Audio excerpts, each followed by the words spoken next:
Untuk per hari ini, sekarang itu sidangnya berlanjut, berhenti atau bagaimana Bang? Karena kalau misalnya kita ngelihat di publik itu, mungkin ada beberapa dinamika ya Bang ya. Katanya calon bupatinya itu mencopot pemohon atau gugatannya. Tapi wakil bupatinya itu terus gitu loh, terus untuk melakukan gugatan. Kira-kira gimana?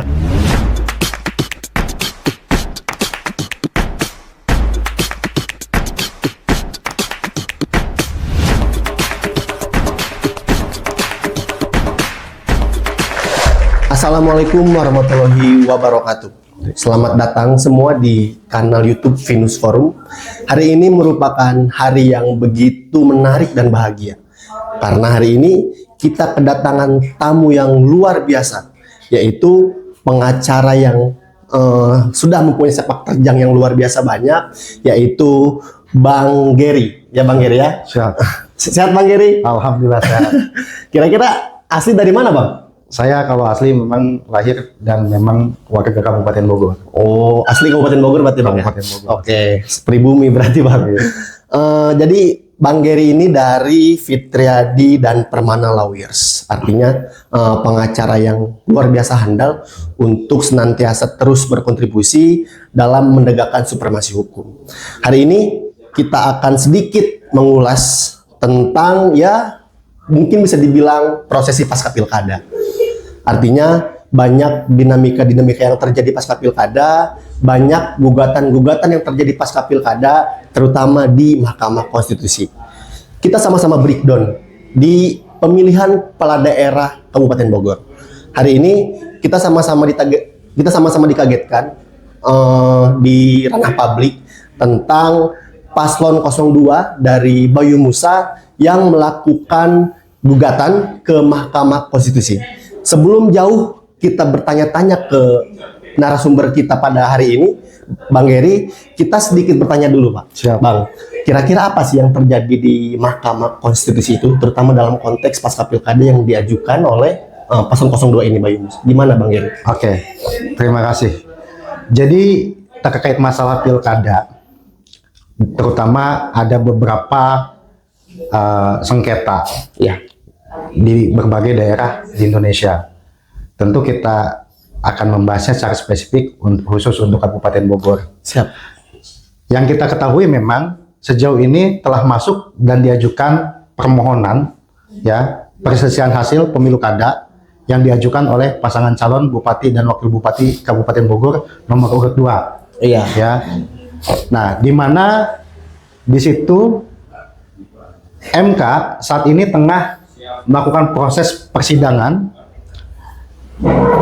Sebelum itu saya ingin mengulas apa pengertian daripada sengketa pemilu kada. Sengketa pemilu kada adalah sengketa yang memang terdiri dari beberapa hal. Ada sengketa proses, ada sengketa hasil. Ya. Nah, sengketa hasil ini yang tadi kita bahas yang saat ini telah bergulir karena pasca penetapan. Pasca penetapan. Ya, KPU Kabupaten Bogor calon terpilih. Nah, penetapan itulah yang kemudian menjadi objek di Mahkamah Konstitusi, mengingat sudah ada penetapan calon terpilih. Nah, Mahkamah Konstitusi sendiri, teman-teman, itu adalah sebuah lembaga negara yang ada dan diatur di dalam Konstitusi Undang-Undang Dasar 1945, ya, terutama pasca amandemen, sebagai sebuah lembaga, the guardian of the Constitution, the final interpreter of Constitution, the protection of human right. Yang artinya adalah sifat daripada putusan MK sendiri nantinya akan bersifat final and binding. Final dan mengikat ya Bang. Final dan mengikat. Nah, lalu secara substansi yang menjadi dasar ide dan pertanyaannya adalah apakah MK ini hanya akan memutus sengketa hasil? Nah, lalu argumentasi apa yang kira-kira akan dibangun atau telah dibangun oleh si pemohon, yaitu pasangan calon nomor urut 2. Nah, dalam praktek terjadi bahwa tidak hanya soal hasil, tetapi bagaimana proses itu ditegakkan, dijalankan, terutama berkaitan dengan ada atau tidaknya dugaan pelanggaran terstruktur, sistematis, dan masif yang dilakukan oleh kompetitornya.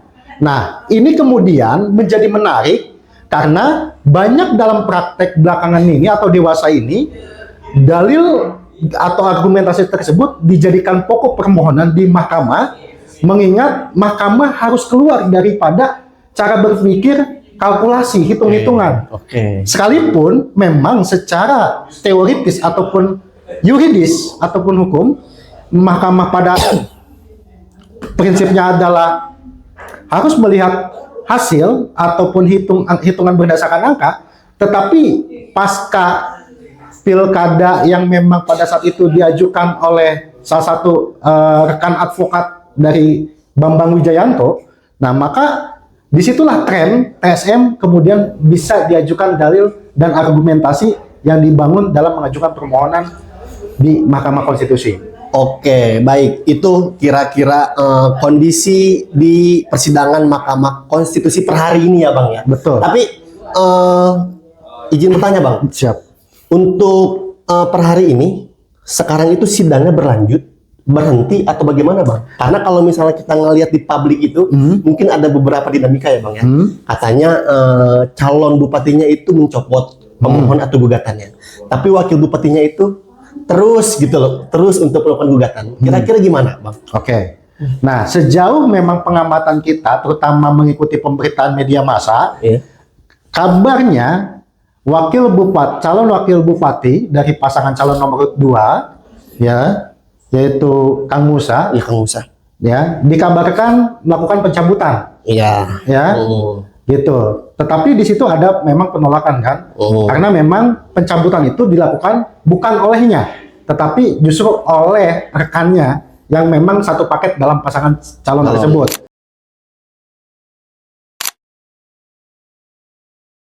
Nah, pertanyaannya adalah apakah ketika salah satu dari pasangan calon mencabut, nah kemudian akan menganulir permohonan tersebut? Tentu tidak, saya katakan. Karena kenapa? Permohonan itu dilakukan dan diajukan oleh pasangan calon. Mereka mendaftar secara berpasangan, ya, baik calon independen maupun calon dari partai politik mendaftar kepada KPU itu berpasangan. Artinya apa? Ketika misalkan ada proses sengketa maupun sengketa hasil yang bergulir di Mahkamah Konstitusi, itu diajukan dan ketika pun akan dicabut, maka haruslah dilakukan oleh keduanya. Tidak bisa kemudian Cuman salah satu. Kita harus melihat, teman-teman, apa itu definisi peserta pemilu. Ya, yang jelas di dalam Undang-Undang Pemilu ataupun Undang-Undang Pemilu Kada, dalam hal ini Undang-Undang Pemilihan Gubernur, Bupati, Wali Kota, itu menjelaskan siapa yang menjadi peserta pemilu ataupun pemilu kada. Saya kira sudah jelas. Nah, seperti itu, Bang. Tapi kan kira-kira kalaupun emang seperti yang Bang Geri sampaikan gitu loh, terkait dinamika yang terjadi pada saat prosesi persidangan di Mahkamah Konstitusi, berarti fokusnya itu legal standing atau bagaimana, Bang? Oke. Nah, yang menjadi legal standing, jadi begini. Mahkamah itu dalam memeriksa, mengadili, dan hingga memutus perkara terhadap permohonan, termasuk permohonan sengketa hasil pemilu kada, yang akan diuji dan dilihat itu syarat formil yang terdiri dari legal standing, betul. Legal standing itu adalah, pertanyaannya adalah apakah si pemohon, dalam hal ini orang yang mengajukan, memiliki kedudukan hukum atau legal standing untuk mengajukan permohonan. Nah, ini bisa dilihat kapan pemohon diajukan dan ditetapkan sebagai peserta pemilu kada atau sebagai pasangan calon. Tentu tak lain dan tak bukan adalah berdasarkan surat keputusan yang memang ditetapkan oleh KPU. Dalam hal ini KPU Kabupaten Bogor. Nah, lalu yang kedua, ya, legal standing itu apakah dia memiliki kerugian konstitusional atau potensi kerugian? Ya, anggaplah katakan karena memang adanya sebuah kontestasi pemilu kada ini yang digelar termasuk misalkan di Kabupaten Bogor. Nah, kerugian si pemohon ini dalam ini paslon 2 merasa dirugikan. Apa yang dirugikan? Misalnya ada sebuah indikasi ataupun dugaan TSM dalam proses pemilu kada. Nah, dalam tahapannya.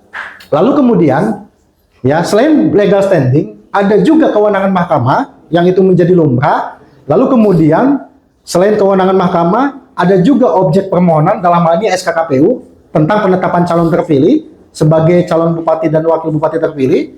Lalu kemudian ya berikutnya adalah hal-hal yang dimintakan ataupun diputuskan kepada mahkamah. Itu apa? Petitumnya. Betul. Ya, tuntutannya. Nah, misalkan membatalkan ya Iya. penetapan Oh, calon terpilih. calon terpilih. Nah, itu kan tujuan ataupun goal besar selama ini Iya. dalam praktek permohonan yang bergulir di Mahkamah Konstitusi. Oke. Nah, seperti itu kan. Berarti saat proses sengketa itu berarti tidak diperbolehkan KPU ataupun stakeholder pemilu untuk melaksanakan pelantikan ya, Bang Geri ya. Sepanjang Heeh. MK atau mahkamah ini belum mengeluarkan putusan yang Putusan sifatnya final final. and binding atau pencabutan permohonan itu belum dilakukan registrasi di mahkamah, Oh. maka pelantikan itu memang hendaknya tidak dapat dilakukan oleh Oke. KPU. Seperti itu, Kang. Berarti hari ini masih dinamis ya Bang Geri. Betul. Kita tinggal tunggu hasil dari Mahkamah Konstitusi gitu Bang ya. Nah, Oke. saya kira publik harus bersabar menunggu ya proses pelantikan atau waktu pelantikan ini, karena mau bagaimanapun tahapan dan jadwal itu salah satunya masuk ke dalam tahapan sengketa Oh, iya, yang memang iya. bergulir di MK. Ya, masih Begitu, masuk Kang. tahapan ya Bang ya. Betul. Ya, oke.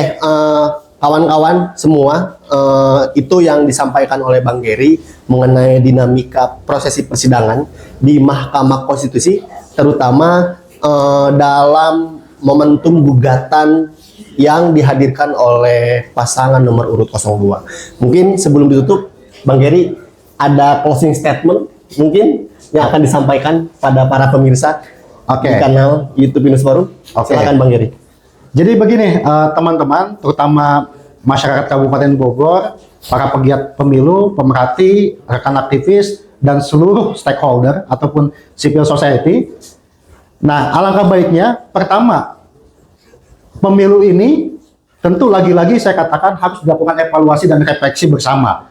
Mengingat dinamika pemilu akan kerap terjadi sepanjang periodisasinya. Yang kedua, ya, saat ini yang sedang bergulir di Mahkamah Konstitusi, nah patut kita hormati karena mau bagaimanapun MK adalah salah satu lembaga yang memang memiliki otoritas untuk memutus permohonan yang ada. Nah, lalu kemudian sikap publik terhadap situasi dan kondisi hari ini adalah menjaga kondusivitas terkait proses situasi dan kondisi politik maupun gejolak sosial maupun konflik, ya, baik vertikal ataupun sifatnya horizontal. Karena mau bagaimanapun, ya, para pihak tentunya merasa ataupun ingin menang, ya, tidak ada seorang kontestan ataupun pasangan calon yang kemudian Yang mau kalah. ingin menang kan, Iya. begitu, atau mau kalah. Yang mau kalah. Nah, begitu saya kira. Jadi harapannya ya kita sama-sama terus melakukan pencermatan, pengawasan, ya, lalu kemudian turut melakukan evaluasi dan refleksi bersama bagaimana hasil maupun proses pemilu kada yang terjadi terutama di Kabupaten Bogor. Oke, baik. Terima Gitu, kasih Bang Geri. Itu penyampaian closing statement dari Bang Geri yang menyampaikan terkait bagaimana dinamika yang per hari ini masih dinamis, terutama di Mahkamah Konstitusi pasca pemilihan kepala daerah.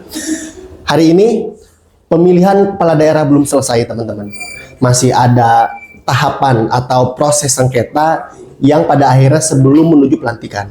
Maka dari itu, pemilihan kepala daerah bukan hanya sekedar tugas KPU, bukan hanya sekedar tugas Bawaslu, bukan hanya sekedar tugas DKPP ataupun Mahkamah Konstitusi.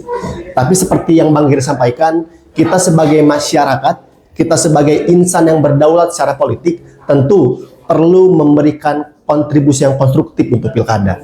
Maka dari itu, proses pengawasan, proses untuk bagaimana terus memantau jalannya sengketa pilkada ini harus senantiasa kita galakan sebagai masyarakat yang berdaulat secara politik. Mungkin itu saja. Saya Cika Laknul Fauji pamit undur diri. Billahi sabilil haq, fasabiqul khairat. Wassalamualaikum warahmatullahi wabarakatuh. Terima kasih Bang Geri Sama-sama. atas waktunya.